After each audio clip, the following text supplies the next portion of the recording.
ক্ষমা কৰিব, মই হিন্দু হ'ব নোৱাৰিম। কবি দৰ্শপ্ৰাণ মান্য হাজৰিকা। হিন্দু যদি সভ্যতা, তেনেহ'লে মোৰ নিজা সভ্যতা আছে, লুইতপৰীয়া সভ্যতা, য'ত দেৱদাসী সজাই নাৰীক ধৰ্ষণ কৰাৰ ইতিহাস নাই, য'ত নাৰীৰ স্থান পুৰুষতকৈও ওপৰত, য'ত নাৰী মানে মাতৃ, নাৰী মানে নদী, নাৰী মানে পৃথিৱী, নাৰী মানেই বসুন্ধৰা, য'ত নাই বৰ্ণবাদ, ব্ৰাহ্মণ্যবাদ, সতীদাহ বা বাল্যবিবাহ, য'ত নাই অসভ্যতাৰ কোনো ইতিহাস, য'ত যৌতুক প্ৰথাৰ কোনো স্থান নাই, বৰঞ্চ আছে নাৰীক সন্মানেৰে জোৰোণ পিন্ধাই অৰ্ধাংগিনী কৰাৰ পৰম্পৰাহে।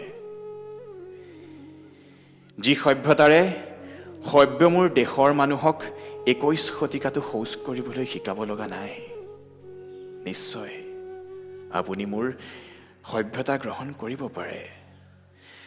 দৰকাৰ হ'লে মোৰ সাতাম পুৰুষীয়া সভ্যতাত আধুনিক বিশ্বৰ সোণপানী চৰাম, দুয়ো মিলি সোণোৱালী কৰি জিলিকাই তুলিম।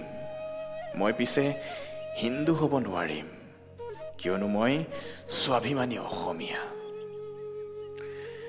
হিন্দু যদি ধৰ্ম, তেনেহ'লে ইছলাম সমালোচনা কৰি মই হিন্দু হোৱাৰ গৌৰৱ অনুভৱ কৰিব নোৱাৰিম।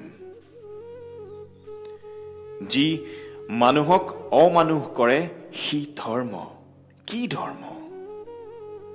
মই হিন্দু হ'ব নোৱাৰিম, কিয়নো মোৰ পূৰ্বপুৰুষে কৰা সেই ভুল আকৌ দোহাৰিব নোৱাৰিম।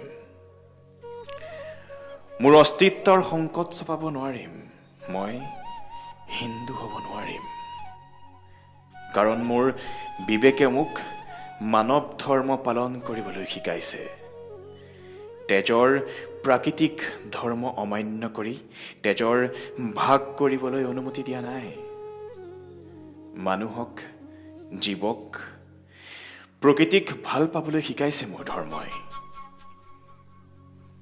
দৰকাৰ হ'লে মই বৈষ্ণৱ হ'ম, অন্ততঃ শংকৰ গুৰুক মোৰ আই পিতায়ে পূজে। যি মূৰ্তি পূজা কৰি নাইবা অবুজ জীৱ বলি দি স্বৰ্গপ্ৰাপ্তিৰ সাধক হ'বলৈ নিশিকায়, কাৰণ মই স্বাভিমানী অসমীয়া। হিন্দু যদি ৰাষ্ট্ৰীয়তা, তেনেহ'লে মোৰ ৰাষ্ট্ৰীয়তা অসমীয়া। যি ৰাষ্ট্ৰীয়তা আপুনিও গ্ৰহণ কৰিব পাৰে। স্বাগতম জনাম আপোনাক, কিয়নো মোৰ ৰাষ্ট্ৰীয়তাত মোগলৰ দাসত্ব নাই।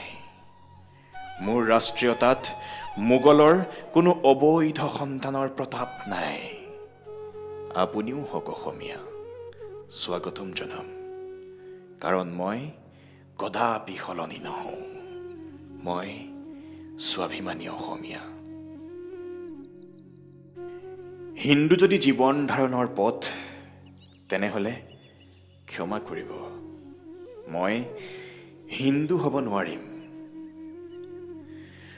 মই কাহানি বাই মানুহ হ'লোঁ, কাহানি বাই জীয়াই থকাৰ পথ পালোঁ।